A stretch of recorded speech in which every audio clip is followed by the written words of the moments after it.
The rain hammered against the salt-streaked windows of the old lighthouse cottage like fists demanding entry, but Elijah Hayes had already decided to let the storm in.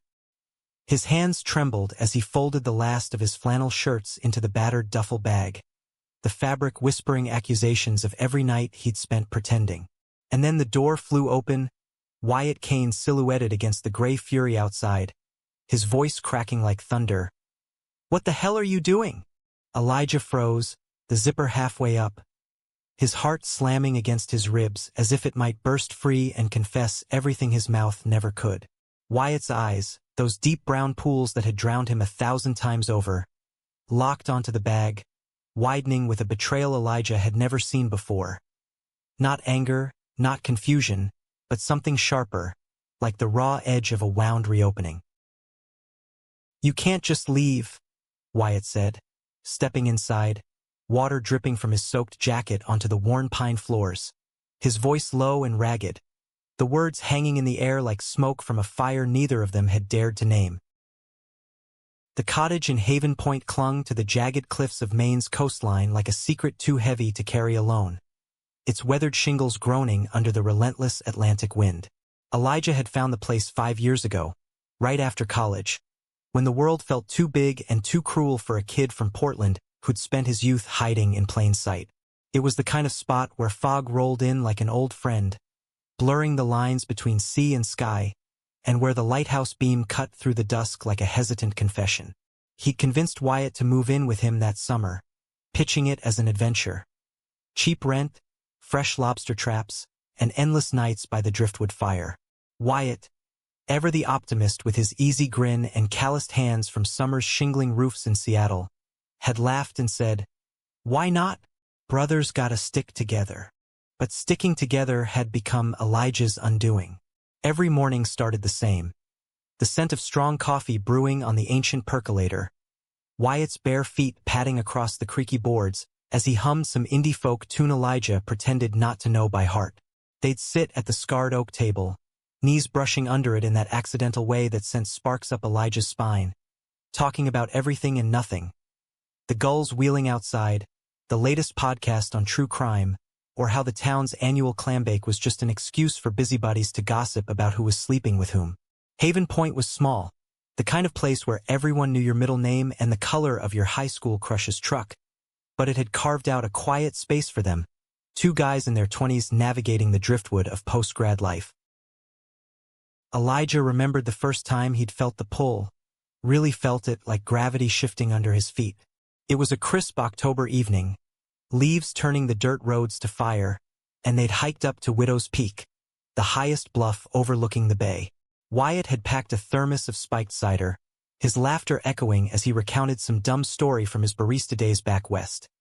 How he'd accidentally frothed a customer's latte with almond milk instead of dairy and ended up with a free tattoo session as apology.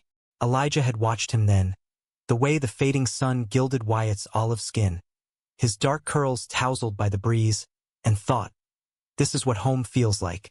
Not the house in Portland with its echoing hallways and absent parents, but this Wyatt's voice wrapping around him like a wool blanket, warm and unyielding. They'd collapsed onto the damp grass, shoulders touching, and Wyatt had turned to him, eyes serious for once. "You ever think about what comes next, Eli? Like, really next?" Elijah had shrugged, his throat tight, mumbling something about opening that bookstore he'd always dreamed of, shelves groaning with dog-eared paperbacks and the faint smell of vanilla candles. Wyatt had nodded, slow and thoughtful, then clapped him on the back, too hard, too brotherly, and said, "Whatever it is, we'll figure it out. Just you and me against the world, right?" Elijah had forced a smile, the words lodging in his chest like hooks. Because yeah, just friends. Always just friends. Back at the cottage that night, the fire crackling low, Wyatt had pulled out his guitar, the one with the chipped neck from a frat party mishap, and strummed lazy chords while Elijah sketched in his notebook. Half-formed ideas for book covers, really just excuses to steal glances. The room had filled with the soft ache of melody, Wyatt's voice low and gravelly on an old Lumineers cover, and Elijah had closed his eyes, letting the notes seep into his bones. When the song ended, Silence stretched, thick as the fog outside, and Wyatt had leaned over, breath warm against Elijah's ear. "You're my best friend, man. Don't know what I'd do without you." The words had been a lifeline and a noose, twisting Elijah's insides until he could barely breathe. He'd mumbled a thanks, retreated to his room, and lain awake staring at the ceiling beams, wondering how long he could keep this up before it broke him. The years blurred after that, a rhythm of shared routines that Elijah both cherished and cursed. Winters brought blizzards that trapped them inside, binge-watching prestige dramas on the lumpy couch, Wyatt's head lolling onto Elijah's shoulder during the slow scenes, his snores a soft rumble that Elijah savored like contraband. Springs meant long drives down Route 1, windows down, radio blasting Springsteen as they chased the first green shoots along the shore.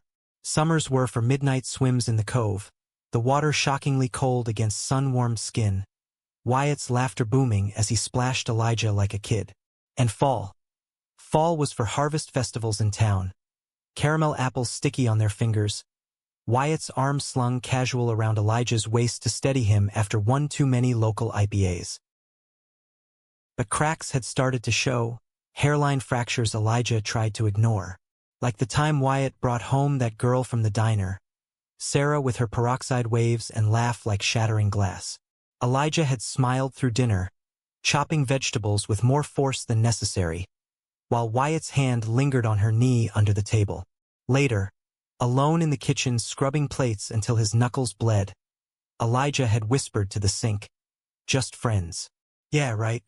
Or the weekend Wyatt vanished to visit his folks in Seattle, leaving Elijah to wander the empty cottage like a ghost, the silence amplifying every unspoken what-if. Now, standing in the dim kitchen with rain lashing the panes, Elijah zipped the bag shut, the sound final as a door slamming.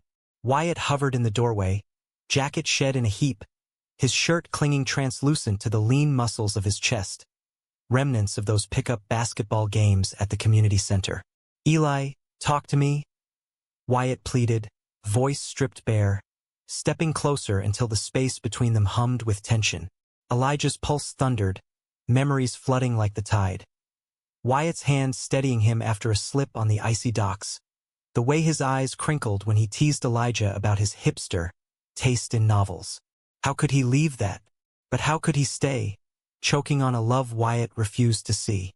"I have to go," Elijah said finally, shoulders squaring as he hefted the bag. His voice cracked on the last word, but he held Wyatt's gaze, those brown eyes stormy now, searching.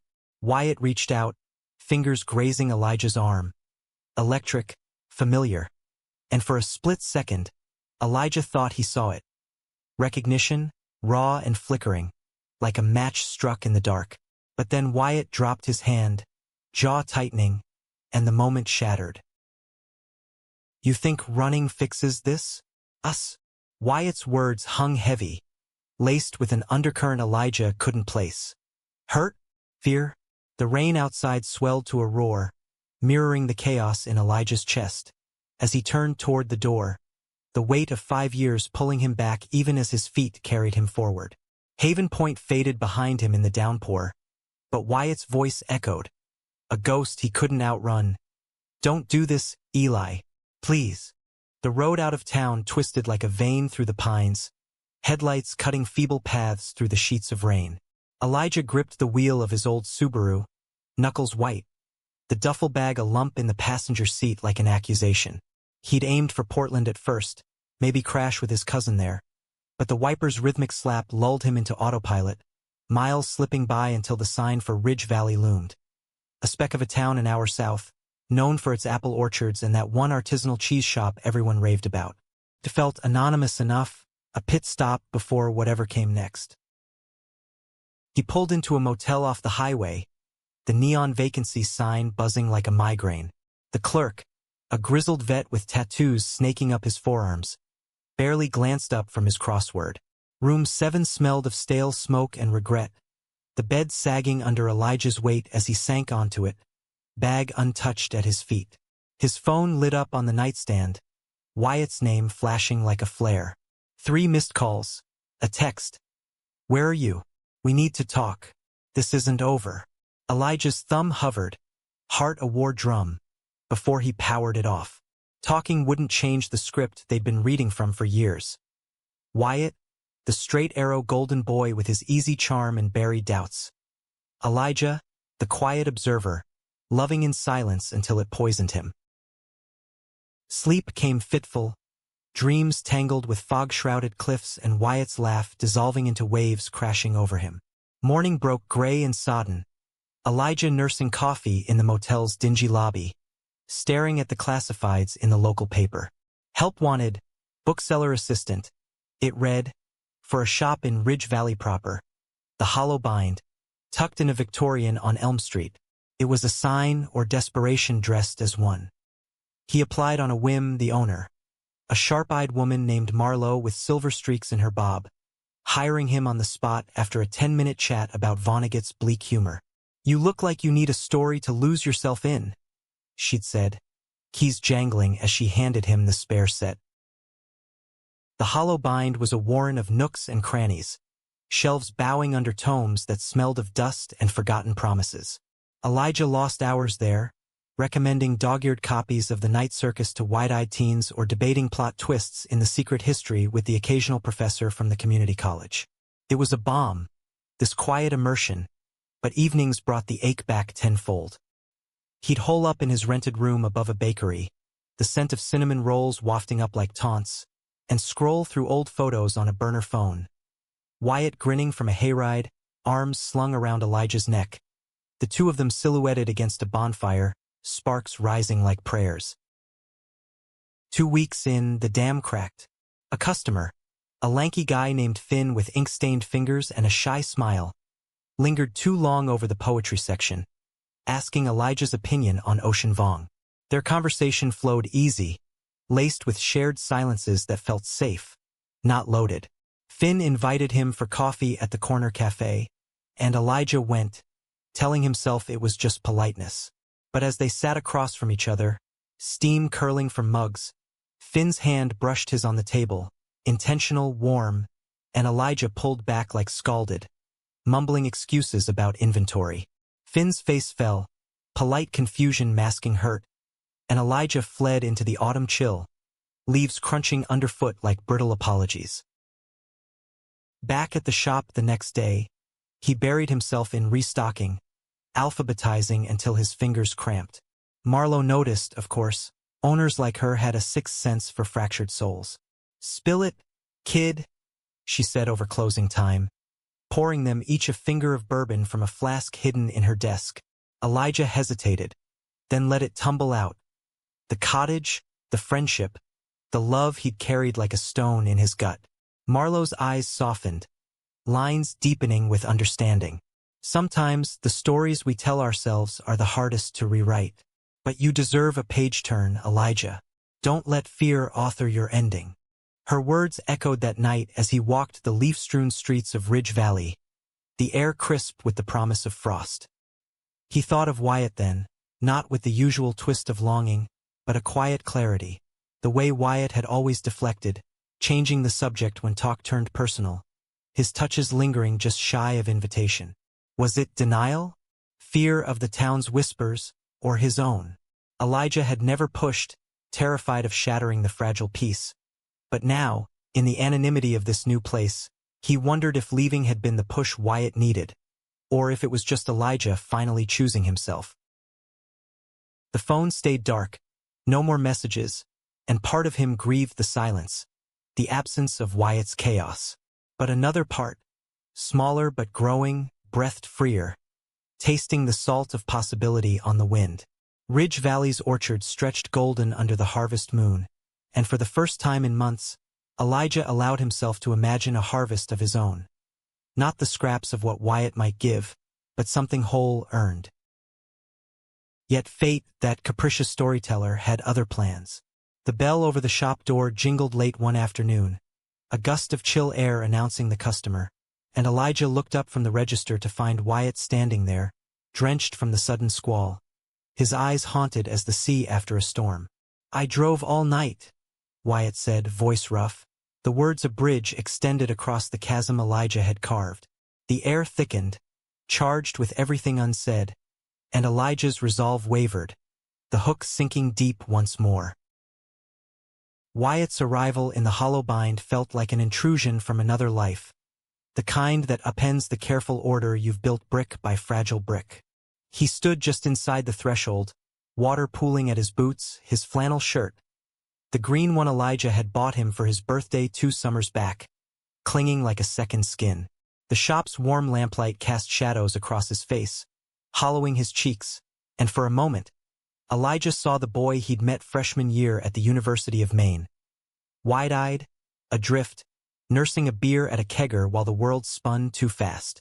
That Wyatt had been all potential. A transfer from Seattle with stories of rainy markets and dive bar open mics. This Wyatt looked like he'd been dragged through the tempest and spat out raw. "Eli," he said again, softer now, stepping forward as if the floor might give way. Marlo, ever the sentinel, emerged from the back room with a stack of returns, her gaze flicking between them like she was sizing up a plot twist. She arched a brow at Elijah, "Your call," and retreated to the mystery aisle, leaving the air to crackle between them. Elijah's throat worked, words tangling like fishing line. "How did you find me?" It came out sharper than intended, a shield against the flood threatening to breach his chest. Wyatt rubbed the back of his neck, a tell Elijah knew meant discomfort, vulnerability bubbling under the surface. "Called your cousin in Portland. Bribed him with a promise of Maine lobsters next summer. He caved. A ghost of his grin flickered, then died. I've been calling the shop every day since." Marlo finally took pity. Elijah glanced at her. She shrugged from behind a shelf of thrillers, unrepentant. Heat crept up his neck. Betrayal or relief? He didn't know anymore. "What do you want, Wyatt?" "I left for a reason." The question landed like a stone in still water, ripples distorting Wyatt's features. He glanced around the shop, at the leather-bound classics and the corkboard of local author events, as if seeking refuge in the stories that lined the walls. "Can we not do this here? Grab a coffee? I drove 14 hours straight. I need to see you." Elijah's resolve frayed at the edges, threads pulling loose. He wanted to say no, to protect the fragile piece he'd stitched in Ridge Valley. The easy banter with Finn over closing shifts, the way Marlo's dry wit cut through his darker moods like sunlight through fog. But Wyatt's eyes held him, brown and beseeching, and Elijah nodded, hating the pull even as he felt it. 5 minutes. Then you go. The cafe down the block was a cozy nook called Brew and Branch, all exposed brick and mismatched mugs, the air thick with espresso and the faint tang of apple cider from the fall press. They claimed a corner table by the window, rain streaking the glass like tears deferred. Wyatt ordered black coffee, 2 sugars, same as always, and Elijah watched his hands, those capable hands that had fixed leaky faucets and cradled orphaned kittens from the shelter, wrap around the mug as if anchoring himself. "I went back to the cottage after you left," Wyatt started, voice low to dodge the barista's curious ears. "It was empty, like the air had gone out of it. Your sketches on the fridge, the coffee rings on the table. Everything screamed you were gone, and I couldn't breathe." He paused, stirring his drink absently, the spoon clinking like a metronome to his unraveling. "I kept replaying that night. The bag, your face. God, Eli, why didn't you say something?" Elijah's laugh was bitter, short as a snapped twig. "Say what, Wyatt? That I've been in love with you since that stupid hike up Widow's Peak? That every just friends joke you made carved a little deeper?" The confession spilled out, hot and unfiltered, years of restraint crumbling in the steam between them. Heads turned subtly. Ridge Valley was small too, whispers traveling faster than light, but Elijah didn't care. Let them hear. Let the truth breathe for once. Wyatt recoiled, color draining from his face, mug forgotten. "Love? Eli, we." He trailed off, eyes darting to the window, where leaves plastered the pane like desperate hands. The silence stretched, taut as a bowstring, and Elijah braced for the deflection, the brotherly pat on the back. But Wyatt leaned forward instead, elbows on the scarred wood, voice dropping to a whisper. I knew, or suspected, the way you looked at me sometimes, like I was the only thing keeping you afloat. But I told myself it was nothing, that you were just you, my best friend. Safer that way. Safer. The word landed like a slap, echoing the walls Elijah had built around his heart. For who? You? Because admitting it might make you question that straight-laced narrative you've got going. Elijah's voice rose, drawing a pointed glance from the couple at the next table. He reined it in, fingers twisting the napkin into shreds. I watched you date Sarah, then Jess, then that bartender from Bar Harbor. Smiled through it all, because what else could I do? Pretend my chest wasn't caving in every time you brought someone home. Wyatt's jaw clenched, a muscle ticking like a countdown. It's not that simple. Back in Seattle, my dad. He was old school. Catholic guilt drilled into us kids. When I figured out I wasn't as straight as I thought, hell, maybe not straight at all, it scared the shit out of me. Hiding felt easier. With you, it was always easy. No pressure, no labels. Just us. His eyes met Elijah's then, raw and unguarded. The brown depths swirling with storms Elijah had only glimpsed before. But when you walked out, it hit me. The cottage isn't home without you. Nothing is. Elijah's breath hitched, the napkin pulp soaking through his fingers. Part of him wanted to bridge the gap, to let Wyatt's words rewrite the ending he'd scripted in his head. But the hurt ran deeper, a river carving canyons. You don't get to decide that now, Wyatt. Not after years of just friends. I came here to breathe, to figure out who I am without orbiting you. Wyatt nodded, slow, absorbing the blow. Fair. But I'm not here to drag you back. Just give me a chance to show you. Dinner? Tonight? No expectations. Let me prove I'm not the asshole you've built me up to be. The offer hung, tempting as forbidden fruit, and Elijah wavered. Ridge Valley had been a salve, but Wyatt was the wound, and maybe, just maybe, the healing too. One dinner, he conceded, voice steady despite the quake inside. Pick me up at 7. And Wyatt, don't make me regret this. The afternoon dragged after Wyatt left, the shop's bell tinkling like aftershocks with each customer. Marlowe cornered him in the biography section, arms crossed over her cardigan. That the ex-friend who inspired The Great Escape? Elijah nodded, shelving a memoir on resilience with more force than needed. She hummed, thoughtful. Be careful, kid. Hearts like yours don't mend easy. But if he's worth the salt in your tears, don't let fear steal the sequel. Elijah spent the hours before 7 pacing his rented room, the bakery's yeasty warmth doing little to ease the knot in his gut. He changed shirts 3 times. Flannel too casual, button-down too try-hard, settling on a Henley that hugged his frame without screaming effort. The mirror reflected a man teetering on the edge. Hazel eyes shadowed, jaw shadowed with stubble. The faint scar on his chin from a childhood wipeout on his bike. Who was he now? The devoted shadow or something brighter? Wyatt arrived prompt, knocking soft as if afraid to startle. He'd cleaned up, jeans pressed, hair tamed with gel, a faint cologne of cedar and sea salt wafting from him. You look good, he said. Simple, sincere, and Elijah's stomach flipped, old habits dying hard.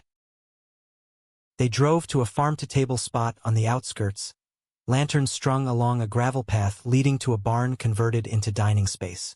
Inside, it was all reclaimed wood and Edison bulbs, the air rich with rosemary and wood smoke. Over shared plates of seared scallops and heirloom tomato salad, conversation flowed, halting at first. Weather, the shop's quirky regulars, Wyatt's disastrous attempt at fixing the cottage roof solo. Laughter crept in, tentative, then full-throated when Wyatt recounted slipping on the shingles and landing ass-first in a puddle of tar. But as the entrees arrived, lamb for Wyatt, trout for Elijah, the talk turned deeper, the wine loosening tongues. Wyatt spoke of Seattle ghosts. A high school kiss with a teammate that ended in punches and prayers. The weight of his father's expectations like an anchor dragging him under. I thought Haven Point would be a reset. With you it was, until it wasn't. His fork paused midway, eyes locking on Elijah's. I pushed you away because I was scared of pulling you closer. What if I ruined us? What if I wasn't enough? Elijah's trout turned to ash in his mouth, the vulnerability in Wyatt's voice mirroring his own buried fears. You were always enough. Too much, sometimes. The admission slipped out, soft, and Wyatt's hand crossed the table, fingers lacing tentative with his. The touch was fire and anchor, and Elijah didn't pull away. Dessert came. Apple crisp with vanilla gelato, and they lingered, the barn emptying around them until the server cleared his throat politely. Outside, stars pricked the clearing sky, the rain a memory. Wyatt walked Elijah to his door, the night air crisp, charged. At the threshold, Wyatt cupped his face, thumb tracing Elijah's jaw, breath mingling warm. "Thank you," he murmured, and leaned in. Not for a kiss, but a forehead press, lingering profound. Elijah closed the door on trembling legs, the ghost of Wyatt's touch branding him. Sleep evaded, his mind replaying the evening like a film reel. The laughter, the confessions, the almost. Was this redemption, or just another act in their endless drama? Dawn crept in with birdsong from the orchards, and Elijah rose, resolve hardening. He'd give Wyatt the rope, but no more drowning in it. Days blurred into a tentative rhythm. Wyatt rented a room at the motel, taking a temp gig at the cider mill, his truck a familiar sight parked outside the hollow bind by noon. They'd steal lunches in the park, sandwiches from the deli, talking literature, Wyatt devouring Giovanni's room after Elijah's nudge, his brow furrowing over Baldwin's prose like it unlocked something caged. Evenings were walks along the river trail, leaves crunching symphonies underfoot, silences comfortable now, laced with possibility. Finn noticed, of course, his smiles turning polite distances when Wyatt appeared. "Happy for you, man," he said one closing shift, clapping Elijah's shoulder with genuine warmth. "Just don't forget who you are in all this." The words stuck, a quiet warning amid the glow. Then came the night of the harvest dance, Ridge Valley's bid for festivity in the old Grange Hall. Wyatt showed up at Elijah's door in a crisp shirt, sleeves rolled, extending a hand with a grin. "Dance with me." Inside, the hall thrummed with fiddles and laughter, locals two-stepping under paper lanterns. Wyatt pulled Elijah onto the floor, hands at his waist, bodies sinking to the twangy rhythm. The world narrowed to heat and sway, Wyatt's breath at his ear. "I've wanted this. You. For longer than I admit." Elijah's heart soared, then stuttered, joy tangled with doubt. As the song faded, Wyatt tilted his chin up, lips brushing tentative, tasting of cider and courage.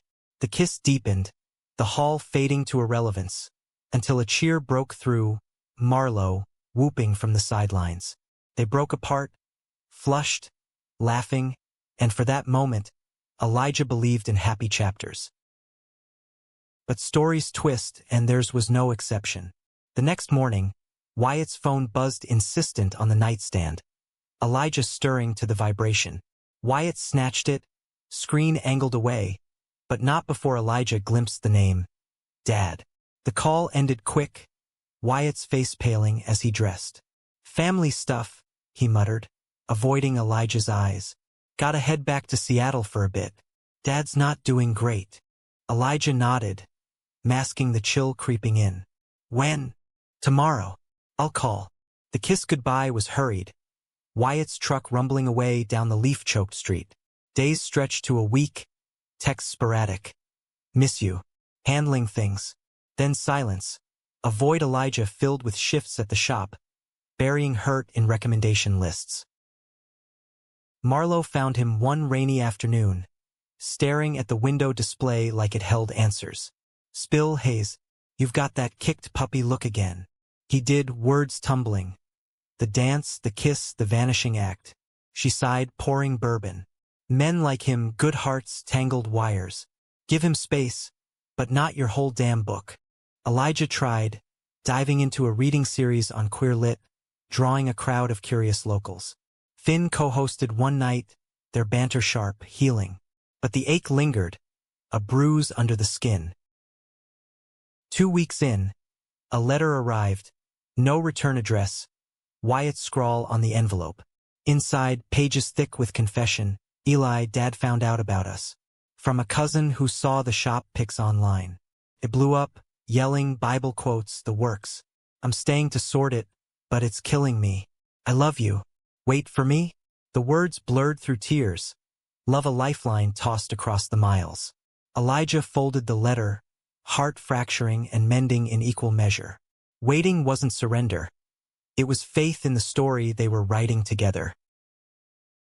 Winter whispered in on nor'easter winds, frosting the shop windows with fern patterns. Elijah hung twinkly lights, stocked hot cocoa mixes by the register, turning the hollow bind into a haven against the cold. Wyatt's calls came steady now, voice warming over the line. Tales of tense family dinners, small victories like a nod from his mom. I'm coming back, he'd say, and Elijah clung to it, the promise a hearth fire. Then the storm hit, literal and figurative. News trickled from Seattle via Wyatt. His father, hospitalized after a heart scare, the blame game twisting toward Wyatt's lifestyle. He's using it as ammo, Wyatt texted, but I'm done hiding. Elijah paced the shop, Marlo watching worried. Go to him, she urged. Stories don't resolve in absentia. Elijah booked a flight that night, the red-eye to Seattle-Tacoma, heart pounding as the plane lifted into the squall.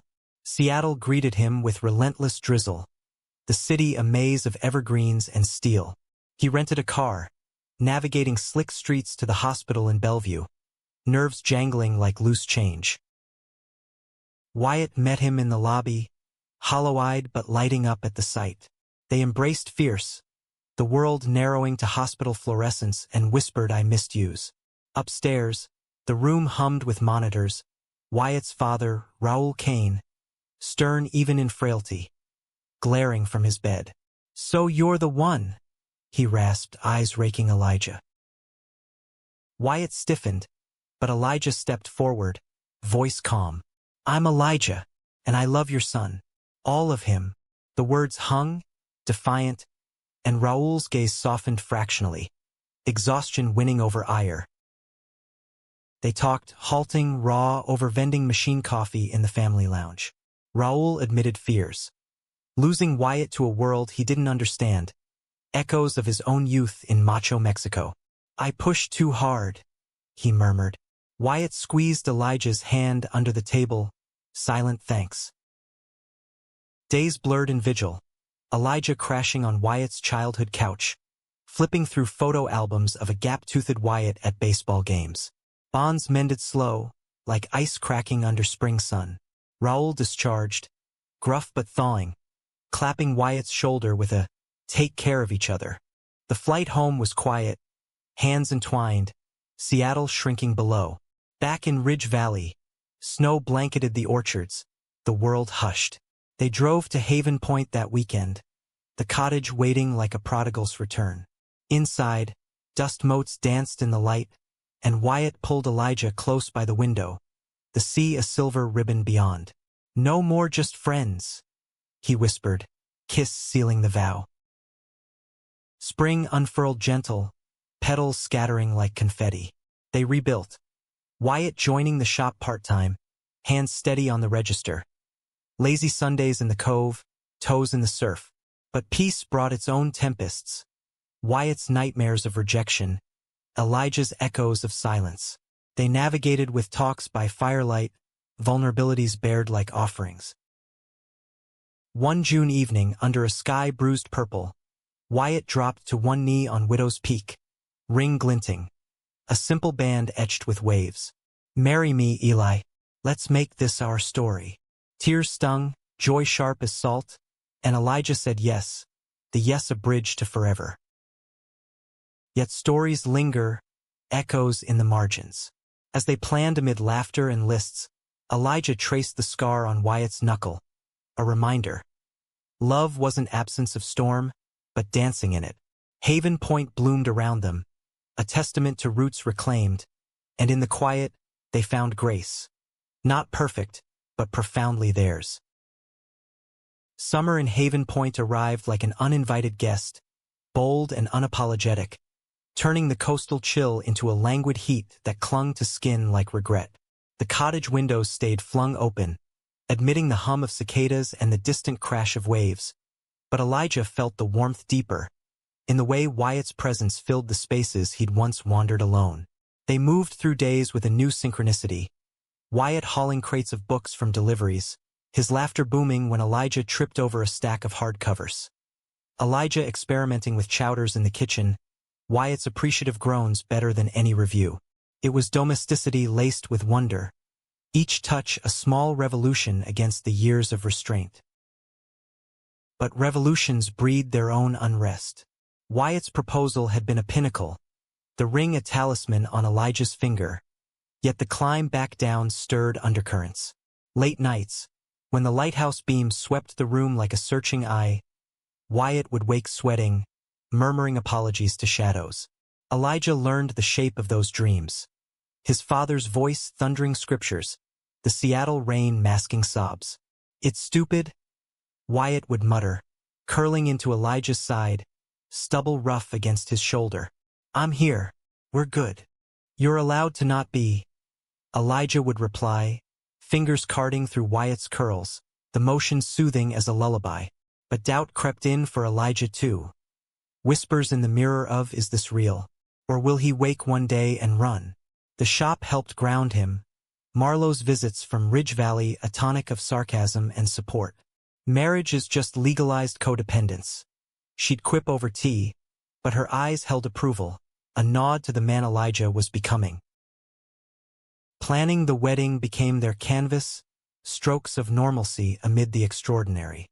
They opted small, a bluffside ceremony in Haven Point, wildflowers and lobster rolls, invites to a handful, Marlowe, Finn, Wyatt's thawing sister Lena from Seattle. Venue scouting turned playful. Picnics on potential sites, Wyatt sketching vows on napkins, Elijah vetoing anything too frilly. "No cummerbunds," he declared, and Wyatt's mock horror dissolved into kisses that left them breathless on checkered blankets. Yet the past lingered, a tide pulling at their heels. One August afternoon, as they painted the cottage porch, Wyatt on ladder, Elijah handing brushes, the mail brought a letter postmarked Seattle. Wyatt's face tightened as he slit the envelope, Elijah pausing mid-swipe to watch. It was from Raoul, handwriting shaky but deliberate. "Son, I've been reading that book you sent, the one about the city boys. Made me think. Come visit soon. Bring Elijah. Dad." Wyatt folded it slow, eyes glistening. He hates Hallmark, but that's as close as he gets. Elijah pulled him down from the ladder, paint-flecked arms wrapping tight. "Progress," he murmured, and they stood there, the sea breeze drying the tears on Wyatt's cheeks. That night, they drove to Portland for rings. Simple gold bands, engraved inside with "Just Us." The jeweler, a queer elder with stories of Stonewall, fitted them with a wink. "Wear 'em proud, boys." Fall crept in with amber light, leaves carpeting the paths like burnished coins. The wedding loomed, 2 weeks out, and tension simmered beneath the excitement. Wyatt threw himself into work at the mill, hauling barrels until his shoulders knotted, coming home silent, distant. Elijah cornered him one evening by the sink, dishes soaking. "Talk to me. You're vanishing again." Wyatt sighed, suds dripping from his hands. "It's nothing, just, what if the town talks, or Dad shows and it's awkward? I want this perfect for you." His voice cracked, vulnerability cracking the facade, and Elijah saw it then. The fear not of love, but of failing it. "Perfect's a myth," Elijah said, drying his hands, stepping close. "It's us messy and real. That's enough." They made love that night slow, deliberate, bodies mapping forgiveness in the dark. Morning brought clarity, Wyatt lighter, joining Elijah for yoga on the bluff. Laughable attempts at downward dog that ended in tangled limbs and giggles. The bachelor night was low-key. Finn and a few mill hands at the local pub, darts and IPAs flowing. Elijah confessed over his second pint. Finn's ear sympathetic. "You deserve this joy, Eli. Don't let ghosts steal it." Wyatt, across the room, caught his eye, raising a glass to us, and warmth bloomed in Elijah's chest, chasing shadows. Rehearsal day dawned crisp. The bluff transformed with chairs and an arch of driftwood and roses. Raoul arrived unannounced, suit rumpled from the flight, Lena in tow with her wry smile. He shook Elijah's hand firm, grip lingering. "You're good for him," he said gruff, and Elijah nodded, throat tight. Dinner at the cottage was tentative. Raoul probing about the shop, Wyatt bridging with stories of their hikes. Laughter edged in, brittle then full, and as Raoul retired to the guest room, he clapped Wyatt's back. "Proud of you, Mijo." Wedding eve. Elijah couldn't sleep, the cottage humming with anticipation. Wyatt found him on the porch, wrapped in a quilt, stars wheeling overhead. "Nervous?" Wyatt asked, settling beside, hand finding his. "Terrified," Elijah admitted. "What if it's all a dream?" Wyatt turned his face gentle, kiss soft as moonlight. "Then wake up with me every day." They talked till dawn, fears, dreams, the life they'd build. Maybe kids one day. Adopted. A library wing in Elijah's name. Hope wove through words, stitching them closer. Dawn broke golden, the bluff alive with gulls. Guests gathered, 30 souls, faces familiar and kind. Marlowe officiated, voice steady as she bound their hands with twine. Vows spilled raw. Wyatt's promise to love your quiet as fierce as your fire. Elijah's to hold your storms as my own. Rings exchanged, kiss sealing, salt tanged, endless. The crowd erupting in cheers. The reception spilled into sunset, tables groaning with seafood, a fiddler sawing reels, dances blurred. Wyatt twirling Elijah under lanterns, Raoul even joining for a slow one with Lena. As night deepened, fireflies winking, Elijah stole a moment with Wyatt at the cliff's edge, arms entwined. "Husband," Wyatt whispered, the word a revelation, and Elijah laughed, joy bubbling free. But joy's shadow is doubt, and it slunk in months later, winter's grip loosening to spring's tease. Wyatt's mill job soured, layoffs looming, his mood darkening like storm clouds. Arguments sparked over small things. Forgotten chores, late nights at the shop. One April evening, after a curt exchange about dinner, Wyatt stormed out, truck tires spitting gravel. Elijah waited, heart pounding, the cottage echoing empty. Hours ticked, worry curdling to anger. Midnight brought Wyatt back, reeking of bar smoke, eyes red-rimmed. "Sorry," he slurred, collapsing onto the couch. "Just pressure." Dad called, asking about grandkids again, like we haven't talked queerness. Elijah knelt, unlacing boots, voice even. "We face it together, not you solo in a bottle." Wyatt nodded, tears tracking, and they held each other through the night, apologies woven in whispers. Therapy followed, couple sessions with a counselor in Portland, a soft-spoken woman named Greer who unpacked their baggage with gentle probes. Wyatt confronted his internalized shame, Elijah his fear of abandonment. Sessions ended lighter, hands clasped in the waiting room, progress tangible as thawing ice. Summer returned, their first anniversary marked with a road trip south, New Orleans jazz and beignet. Wyatt's hand in his over café au lait. Back home, life settled. Wyatt starting guitar lessons for locals. Elijah expanding the shop's events to author readings. Raoul visited, bearing tamales and tentative stories of his youth, a bridge mending. Yet climax brewed in quiet ways. One crisp October, Wyatt proposed expanding, buying a fixer-upper in town for a B&B, infusing it with their story. Rooms named for books, a library lounge. Elijah hesitated, old insecurities whispering too big, but Wyatt's eyes, steady, loving, pushed him yes. Renovations began, dust and dreams mingling. Amid hammering, a discovery. Letters in the attic, from the house's original owners, lovers in the 1940s. Their words a hidden queer history. Wyatt read them aloud by lantern light, voice thick.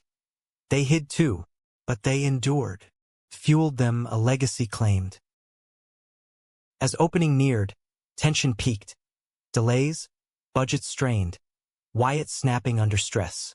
A blowout erupted one night, Elijah accusing avoidance, Wyatt hurling you're always doubting. Words flew sharp, wounds reopening, and Elijah slept in the guest room, chest hollow. Morning brought regret, Wyatt at the door with coffee and eyes downcast. I betrayed us by shutting you out. Forgive me? Elijah pulled him in. Forgiveness a kiss, deeper than anger. They recommitted, therapy tools in hand, emerging stronger. The B&B debuted to fanfare, driftwood tales. Rooms booked solid. Guests raved. The ocean view suite with Baldwin quotes on the walls. The garden where lovers picnicked. Raoul attended the ribbon cut, toasting to stories unfinished. Through it, Elijah traced their arc. From friends feigning to husbands forging. Betrayal's sting faded to lesson. Love's depth proven in trials. Haven Point cradled them, Cliff's eternal witnesses, and in quiet moments. Wyatt's head on his lap, book open, Elijah knew. This was the human heart's truest tale, compassion in every scar, freedom in every embrace. Autumn in Haven Point deepened to a palette of rust and gold. The air sharp with the scent of wood smoke and fermenting apples from the roadside stands. Driftwood Tales buzzed with its inaugural season's end, guests lingering over breakfasts of blueberry pancakes and stories swapped in the common room. Elijah thrived in the rhythm, greeting arrivals with maps of hidden coves, collaborating with Wyatt on themed nights like Literary Haunts, where locals donned capes for readings of Gothic tales. Wyatt, too, found his stride, his guitar strums accompanying fireside chats, his once guarded smile now a fixture that lit the inn like dawn. But prosperity masked undercurrents, the kind that erode foundations slow as tides. Whispers started in town. Idle at first, about the fancy gay hotel drawing city types, who partied too loud or left the beach littered. Elijah brushed them off, chalking it to small-town inertia, but Wyatt tensed at every sidelong glance, his old Seattle armor slipping back on. They're just jealous, he'd say, but his grip on Elijah's hand tightened during walks, knuckles white as bone. The first real fracture came mid-November, a nor'easter barreling in with winds that howled like accusations. Power flickered out, stranding a full house of guests, and in the chaos of generator hunts and candlelit dinners, Wyatt snapped at Elijah over a misplaced flashlight. Can't you ever think ahead? The words echoed in the drafty kitchen, guests' laughter from the parlor turning tinny. Elijah froze, ladle mid-stir, the sting blooming hot. Like you, burying stress until it explodes? Wyatt's face crumpled, apology immediate but damage lingered. They patched it with a midnight apology in bed, bodies seeking solace, but the seed of doubt sprouted. Elijah found himself replaying old patterns. Wyatt's deflections, the just friends era's ghosts. Was marriage merely a prettier cage? Greer, their therapist, picked up the thread in session. External pressures amplify internal ones, she noted, her office a sanctuary of plants and soft lamps. Wyatt admitted the town's murmurs revived his father's echoes, fear of rejection coiling tight. Elijah confessed his own. I wonder if he chose me or just the idea of us. The words hung, raw, and Wyatt's hand found his across the armrest, squeeze fierce. You, Eli. Always you. Healing came incremental. Date nights enforced, no one talk aloud. Picnics in the dunes, hands linked as they watched seals bask. Wyatt joined a support group in Portland for queer men from conservative families, returning energized, sharing insights over tea. Dad called, he said one evening, chopping onions for stew. He's seeing a priest, not for damnation but understanding. Progress. Elijah's heart swelled, but life layered on complications. Marlowe announced retirement, offering the Hollowbines deed. A chance to merge shops, expand to the inn. Excitement warred with overwhelm. Budgets stretched thin with renovations. They debated late into nights, pros and cons listed on butcher paper, Wyatt's optimism clashing with Elijah's caution. "We could build an empire," Wyatt urged, eyes alight. "Or burn out," Elijah countered, voice edged. The argument escalated one foggy December dawn, voices rising over coffee dregs. "You're holding us back with your what-ifs," Wyatt exploded, chair scraping back. Elijah recoiled, words ablade. "And you're chasing dreams to outrun your demons. This isn't Seattle. You can't buy acceptance." Silence crashed, Wyatt storming to the garage, tools clanging like thunder. Hours passed, Elijah manning the front desk alone, smiles forced for checkouts, guilt gnawed. He'd struck at Wyatt's core, the very growth they nurtured. When Wyatt returned, grease-streaked from tinkering on the truck, Elijah met him in the drive.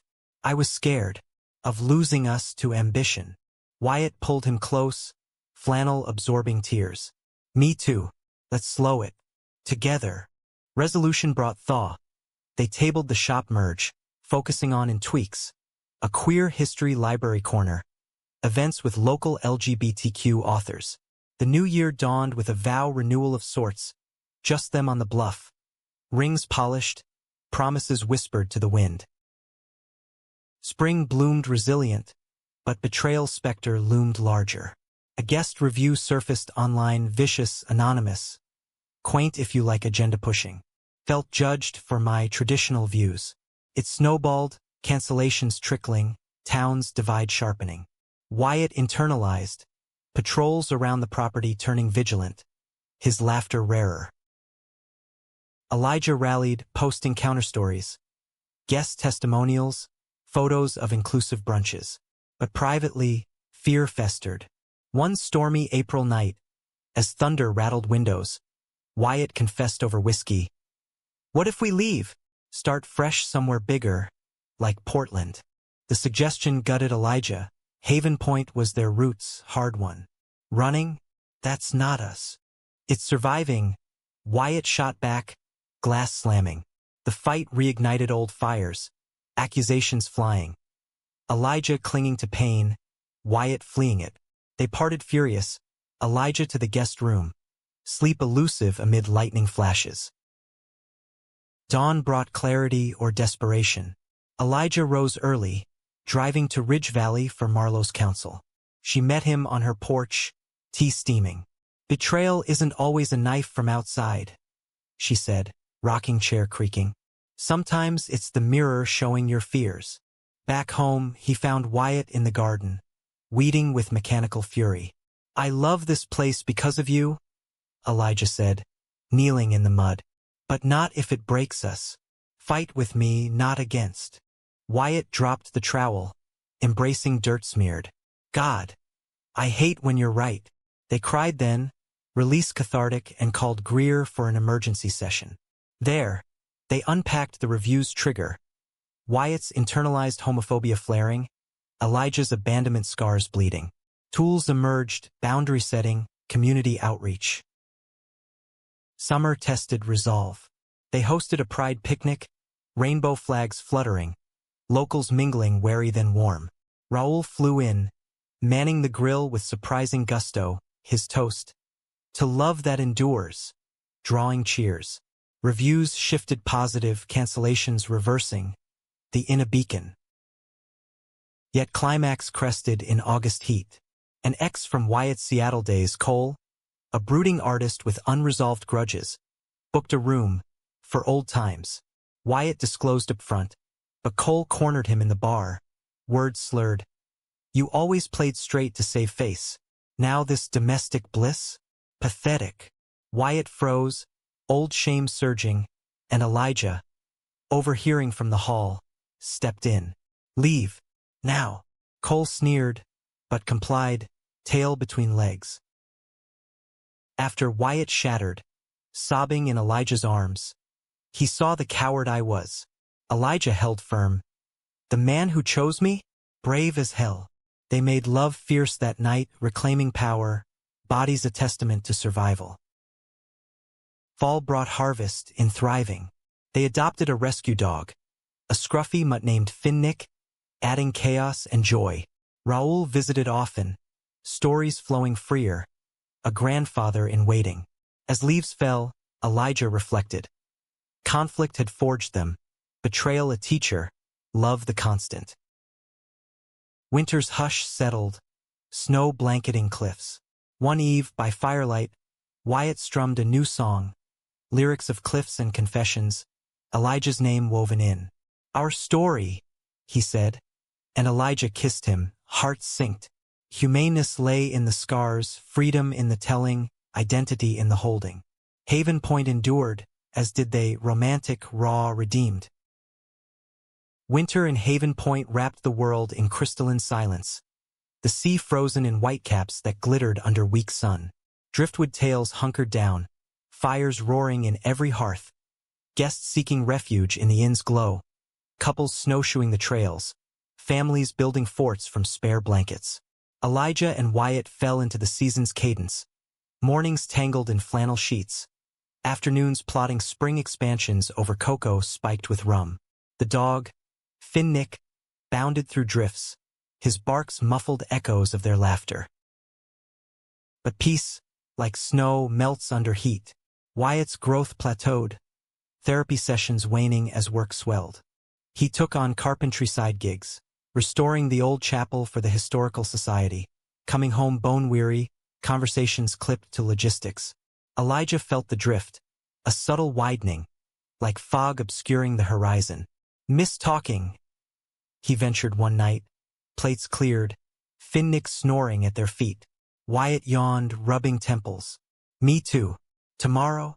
Tomorrow's piled, distance growing. Elijah poured energy into the inn's library, curating a coming-out classics shelf, Baldwin, Rule, Manette, drawing quiet thanks from guests. Marlowe, now a frequent visitor post-retirement, helped shelve, her insights sharp. Don't let routine dull the spark. Reignite or risk flicker. Elijah tried. Surprise dinners by candlelight, notes tucked in Wyatt's toolbox quoting E. Cummings. Wyatt responded, kisses lingering, a weekend getaway to Acadia planned. But shadows lingered in his eyes, unspoken weights. One February blizzard, power out again. They huddled by generator light, guests evacuated to the parlor. Wyatt confessed over cards. Dad's sick, prostate, won't say how bad. The revelation hit like frostbite, Elijah pulling him close. Why hide it? Didn't want to burden. We're finally stable. Wyatt's voice broke, and they talked till dawn. Fears of loss, echoes of Raoul's old stoicism. Elijah urged a visit, Wyatt nodding, resolve hardening. Seattle trip loomed, Elijah tagging along for support.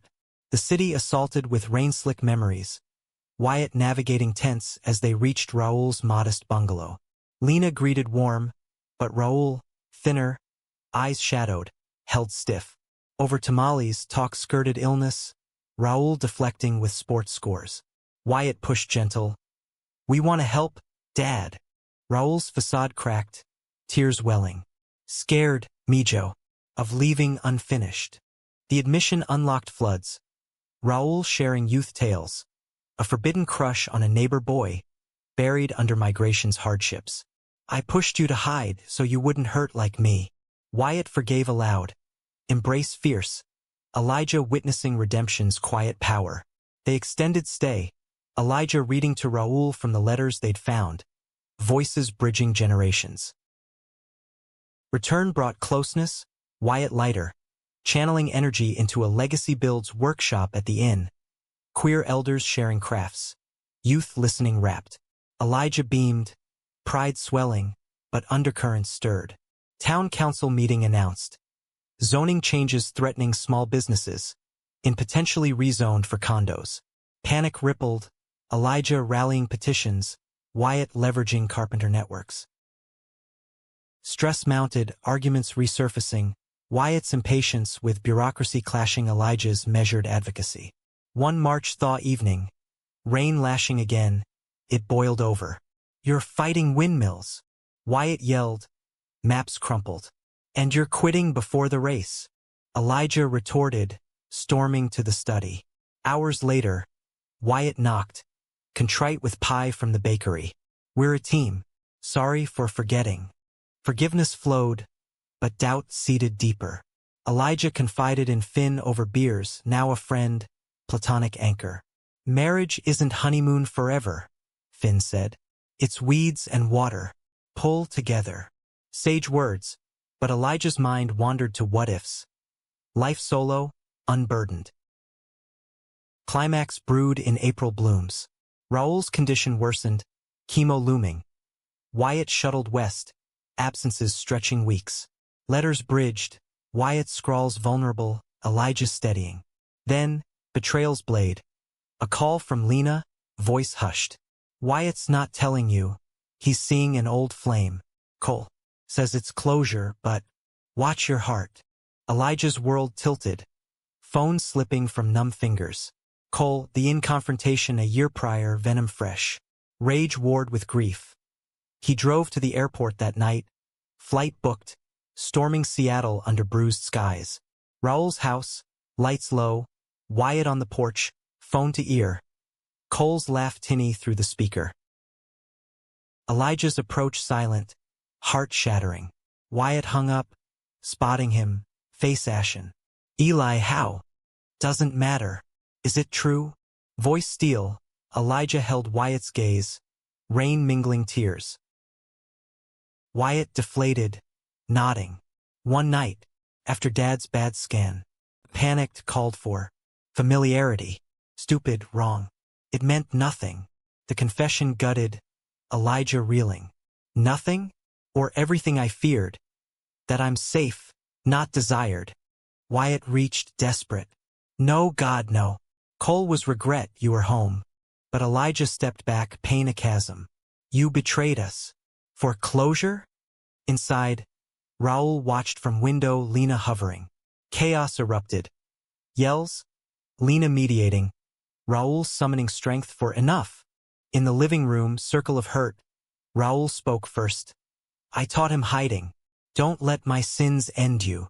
Wyatt knelt before Elijah. Raw. "I love you. Flawed, terrified, but yours. Punish me, leave. But know this." Elijah searched his eyes, seeing truth amid wreckage. Love, yes, but trust fractured. He left that night, hotel anonymous, soul adrift. Days blurred. Walks in Pike Place, fishmongers calls distant. Calls ignored, texts unread. Finn's check-in grounded. "Come home. Heal there." Elijah flew back, in empty of Wyatt, Marlowe stepping in as manager. Solitude scorched but clarified. Elijah journaled. Pages of fury, grief, glimmers of self. Therapy solo now, Greer probing. What does Elijah want, beyond Wyatt? Answers emerged. The shop, writing, a memoir brewing on their arc. He poured into it, words cathartic, in events resuming with his touch. Wyatt returned end of May, note on door, here when ready. Space stretched months, summer solstice passing intense civility. Wyatt bunking garage, helping odd jobs, eyes pleading. Elijah softened gradual, shared meals tentative, laughter creeping. July heat peaked confrontation.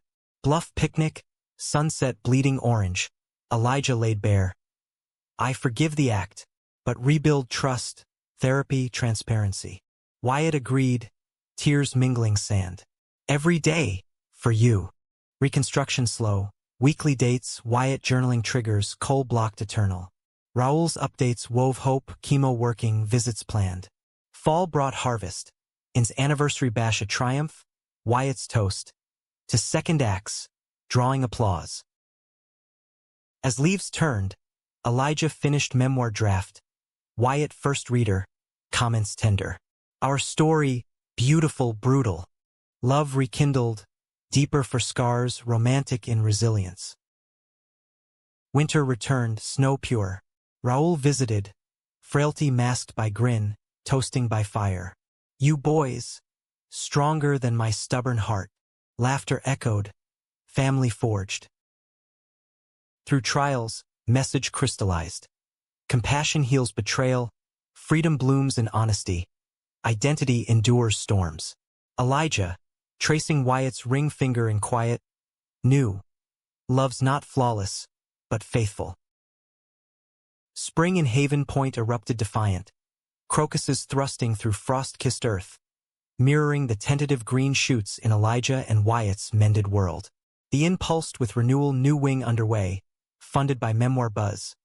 Elijah's book, Cliffside Confessions, landing a small press deal, readings drawing crowds from Portland. Wyatt dove into the build, sawdust in his curls. His pride in Elijah's words a quiet flame that warmed their evenings. Raoul's health stabilized, summer visits lengthening. His stories now legends. Boyhood escapades in dusty Mexican villages. A grandfather's wink at his soft heart. Over backyard barbecues, he'd grill with Lena, eyes misty watching Wyatt and Elijah bicker over marinades. Affection evident in every glance. "You remind me," he'd tell Elijah once, voice gravel soft, "of the boy I let go." Don't let go of each other. But healing's path wins, not straight. Memoir launch stirred media, local paper profile, from friends to forever, wholesome till comments section soured. Trolls dredging Cole's shadow, speculating fractures. Wyatt shielded, deleting notifications, but poison seeped. One June night, post-reading high fading, he confronted Elijah in the study. "Do we air it all? The betrayal? Feels like inviting vultures." Elijah set down pen, heart twinging.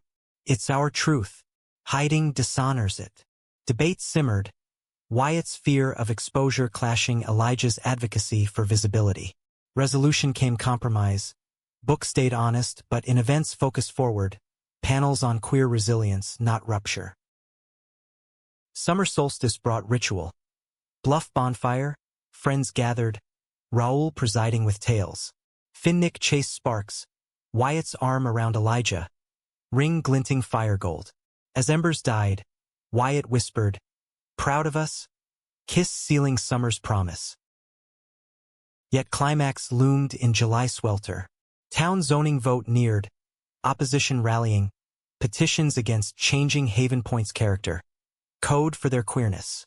Anonymous flyers appeared, preserve tradition. Threats veiled, calls harassing. Wyatt armored up, patrols doubling. Elijah rallied allies. Marlowe penning op-eds. Lena flying in for strategy. Stress fractured anew. Wyatt's temper flared over a slashed tire. "They're cowards." Elijah urging calm. "Fight smart." Augment boiled in kitchen. Pots clanging. "Easy for you, Mr. Published. I shoulder the dirt." Elijah stung. "And I carry the words alone? We're partners, not martyrs." Wyatt stormed out, truck vanishing into dusk. Elijah paced, regret churning, calling Greer at dawn. Wyatt returned midday, face haggard from cliffside vigil. "Sat where we hiked first time. Remembered why I stayed." Embrace followed, apologies murmured, resolve reforged. Vote Eve, they hosted town hall at an open mics, stories shared. Locals outing histories. A widow recounting her wife's hidden love. Raoul spoke halting. "Tradition isn't walls. It's hearts open." Cheers swelled, vote passing narrow in safe. Euphoria crested, but betrayal's echo resounded. Post-vote, Cole resurfaced. Email to Wyatt. "Congrats on the win. Miss our talks." Wyatt showed Elijah immediate, blocking, but seed of distrust sprouted. "Why now?" Elijah pressed, voice edged. "Stirring shit," Wyatt sighed. "But you're my choice." Reaffirmation came, therapy deep, boundaries ironclad. Fall harvest glowed triumphant. In booked solid, memoir bestseller local. Raoul's remission celebrated with feast, his health toast. To legacies lived loud. Winter whispered in, snows soft. Anniversary second. Road trip echoes, New Orleans redux, jazz clubs, Wyatt's hand steady in his. Back they adopted sibling pups to Finnick, chaos joyful. Memoir sequel brewed, Wyatt co-authoring chapters, their duet. As year turned, Elijah traced arc. Hook of departure. Conflicts navigated. Betrayals forge. Love deepened. Romantic in glances. Dramatic in storms. Emotional in silences. Humanistic in grace. One eve. Bluff under stars. Wyatt knelt again. Not proposal, but promise. Vow yearly here. To evolve. Elijah yes, hearts aligned. Haven point cradled. Cliffs eternal. Message lingered. Track and mends. To-do claims voice. Band sack roots deep. They walked home. Hands linked. Story ongoing. Tender, tenacious, true.